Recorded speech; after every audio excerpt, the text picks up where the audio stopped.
Good morning, friends. Hello. Hello, hello. How are you today? Hope that the world and all is finding you well. Good morning. Good morning, everyone.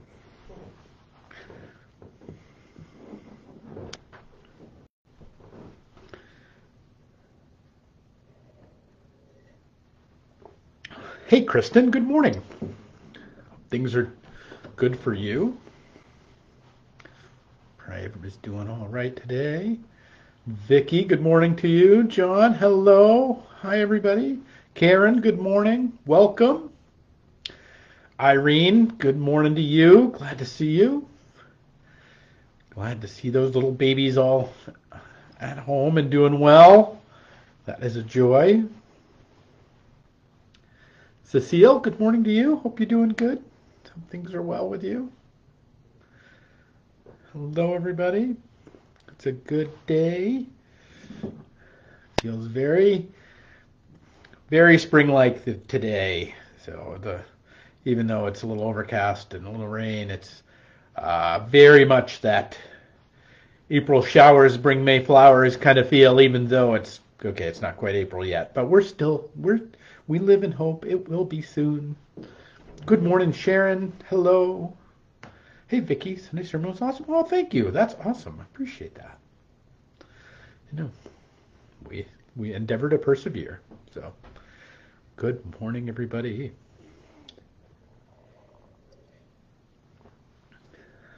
So, hope you're doing well. All right. We are going to get going this morning on this, the 28th day of March. Hey, Robin Carden, everybody, from Seattle. Craziness, all kinds of good stuff happening. Cats and dogs laying down together on this, the third, this last week, this fourth week of March. Good gravy, man. All right. Blah. Welcome on 11/11 on this, the 28th day of March, this last week. I'm glad you're here, even though I might be losing it. I'm so glad that each one of you are with us and that you're a part of this journey and that you have found your way to this moment. You found this way to, and know that you'll be prayed for today. That somebody will, that you are a joy for being here and being this place, and the wonders of what it is to just gather in this little digital space for just a moment. So, and Robin is at a place called the Sparkling Donkey. What better things could happen this day? I want to geek out with you for today. We're going to geek out, okay? We're going to because I just saw this and I couldn't unsee it, and so I had to share it with somebody. So you're my somebody, aren't you lucky? But I think there's these moments where we just get the glimpse of what we know, and it was a moment like that for me, and the subtext here. I kind of start with the bottom line up front today of this notion that, and this belief, this underlying thing that when Christ claims the salvation of the world, that he comes for the salvation of the world, and that the journey of, and that the story of Jesus is not just a story, but it is the story, and that it is true in a way that is so deep and so wide and so delicious that we really can't truly see it. We can't see that it's that the story of birth and death and resurrection in which we find ourselves, which we're right here in the middle of this resurrection moment as we come in springtime, as John has half his yard covered in snow and one tulip about to open. How beautiful and perfect is that, of this moment in time where we find ourselves ready to give way to life, and to life in abundance that has been buried in snow. It's like the Mary moment of running up to the tomb and finding the gardener there, the gardener who actually turns out to be Jesus. All of that story of John 20. So I want to geek out with you today. So I'm a big fan of the Mandalorian series, and if you don't know it, that's okay. You don't have to go watch it. It's not Jesus isn't going to love you more if you do. But I want to talk about it. So the Mandalorian is a spin-off of one of the Star Wars series that has been going on over time, and it's kind of continuing to flesh out the journey of the Star Wars universe. So I'm a particular kid in a particular time. I was 8 years old when the Star Wars franchise came out. I was at 9. It came out to my little theater in right next to Sears in at Cook's Corner in Brunswick, Maine. My mother would go do her shopping and she would drop me off at the movies. This was a different age, and I saw in that theater. Scrambling up nickels between the couch cushions, I saw that film 13 times in the theater. Star Wars, its initial thing, captivated me. I was a particular age, particularly suspended between fantasy and reality in a way, and it just caught me. And so maybe you didn't have that experience, maybe you did, but I certainly wasn't alone in it. It captivated the world as a story that has been told. And the Mandalorian series that's out right now is trust me, I'm going somewhere with this. Really, it's going to be okay. It's going to all make sense. That the Mandalorian series is this offshoot of the incredible universe that's been created out of the head of George Lucas, really. And the beauty of this fantasy story is this kind of exploration into these folks called the Mandalorians, and particularly one Mandalorian, and who is they have a particular way of being, and they have a particular code, and they're this warrior culture that is created by foundlings. That is really that they are really the living embodiment of the orphan, of care for the orphan. Now, in this last episode, there was this particular scene and this particular series. And there were a lot of things that happened in the episode, but I just want to talk a little bit about one section of it.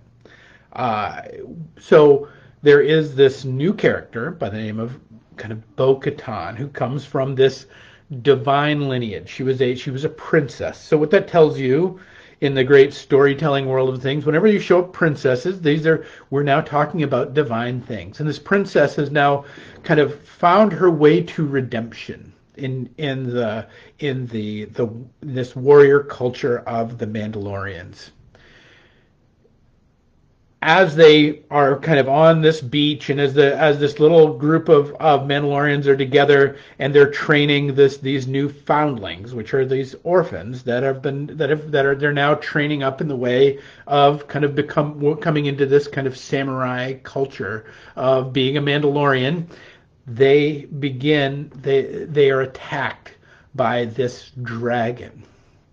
Now we have a princess attacked by a dragon. Is any of this sounding like good old-fashioned, old-timey storytelling? It is. And so this dragon grabs a foundling by the name of Ragnar. Now this foundling, this little orphan, this little boy, is grabbed by the dragon, and the dragon flies away. A child has been stolen by the dragon.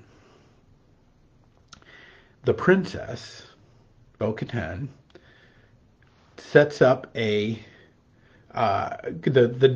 one with divine lineage that comes from the royal house. That's the key to that. Not that she's a princess or male or female, but that she comes from the royal line. The royal line sets up a rescue mission for her. But the monster, in order not to that is out there that's about to eat this child, can't be spooked, so they can't use their usual ways of getting to them. So they have to go surreptitiously, sneakily into the dragon's lair, so that the dragon may be defeated. Have you heard these themes before? They're ancient. They're ancient. And so Bo-Katan leads this little group, along with, even in the group, is Paz Vizsla, who is the father of Ragnar, who's the adopted father of Ragnar. They come, they attack, they sneak in, they attack, and they, through many machinations, end up rescuing the child. And not only do they rescue the child, but in the dragon itself is actually killed by a larger monster, and that in that larger, with the destruction of that larger monster, they discover that there are actually 3 little foundlings, 3 little baby dragons. And so not only is Ragnar brought home and reunited with his father, but also the 3 little monsters, the 3 little dragons, are brought back into the fold.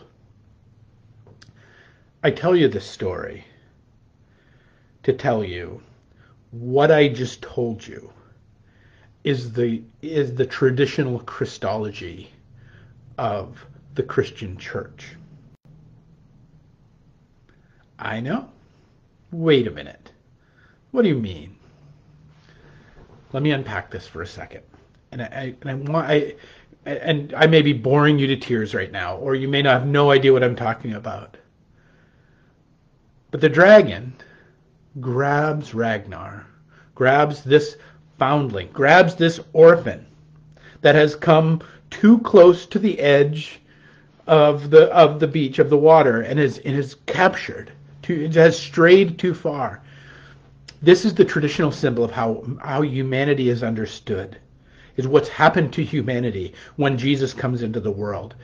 Humanity has been captured by the dragon. Humanity is an orphan captured by the dragon.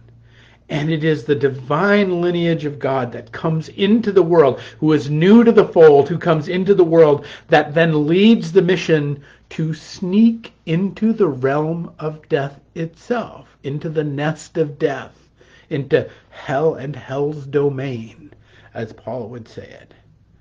This sneaking in is what we say, what Jesus did on the cross. Now, with all apologies to St. Ambrose and the penal substitution notion of, Jesus paid the price for our sins. Now, that's a way of looking at it. But the tradition, but another way of looking at it, and that's not even to say that this one is true and that one's not, is simply to say, another way of looking at it is that Jesus goes to the cross so that he may on Saturday descend into hell, and that in it hell may be defeated, because humanity is rescued from the jaws of the dragon and brought home. That is what Jesus was up to. Not on Friday. Friday is the sneakiness. Friday, because God has to be brought into hell. God can't force God's way into hell. And so death itself grabs Jesus and pulls him down, and is surprised to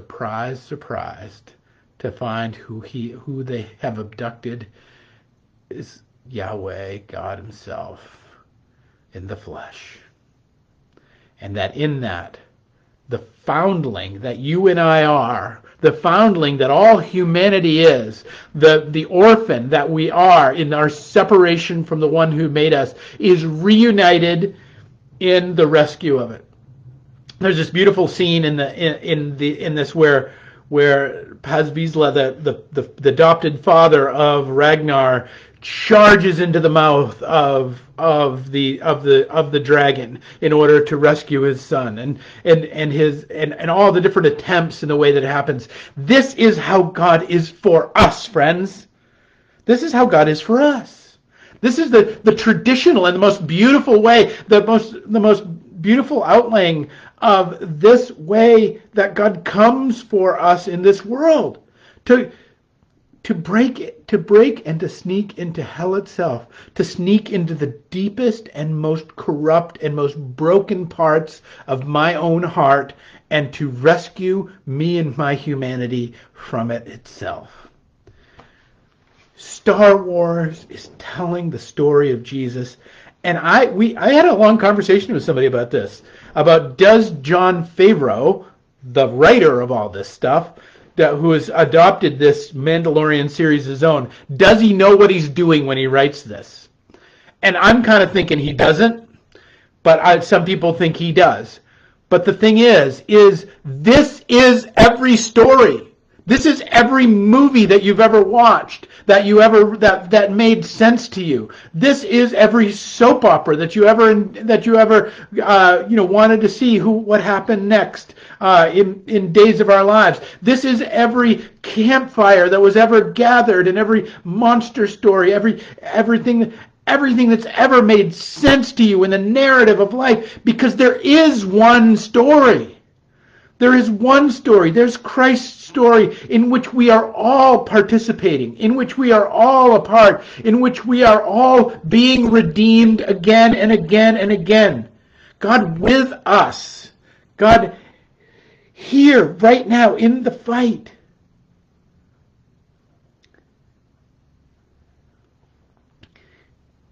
It's not an accident that the greatest fantasy writers of the last century were devout Christians. J.R.R. Tolkien, C.S. Lewis, some of the best fantasy ever written, because they were telling us, because the mythological stories in which they're creating out of the ether is telling us at the heart our own mythological story.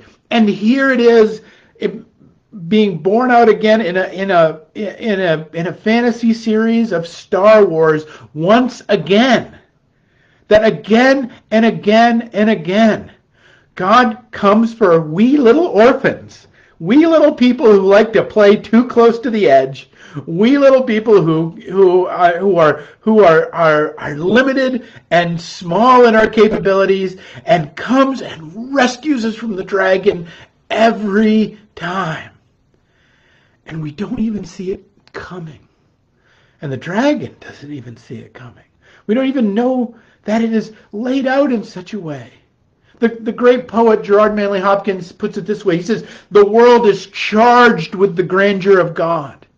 And as John looks at the one tulip in his yard that is fighting against the snow, what he knows about that tulip is it wins. It wins, even if he gets 2 feet of snow tomorrow and all the things. But we know the tulips win every time. We know that life always overcomes in its springtime zeal for life the dreary, hoary frosts of winter, as the hymnists call it. They say on any given spring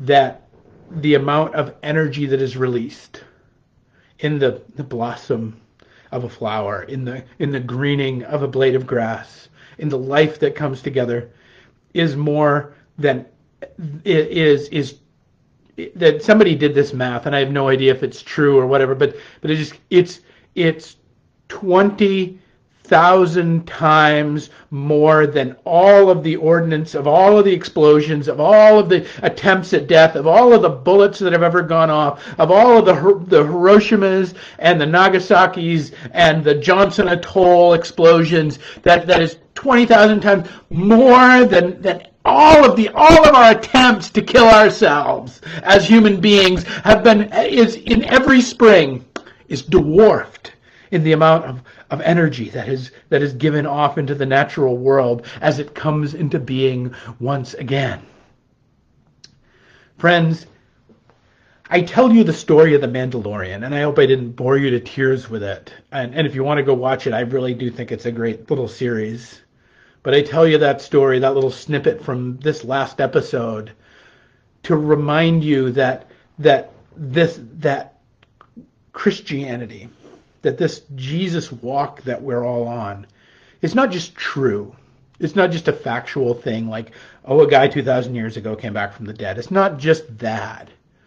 But it is so true that it is the pattern of our very lives. It's what's happening with every in-breath and with every out-breath. It's what's happening with everything we look at. It is what's happening, but not only with what we like C.S. Lewis says of the sun. It is not only that I know that the sun exists because I see it, but that by it I see all other things.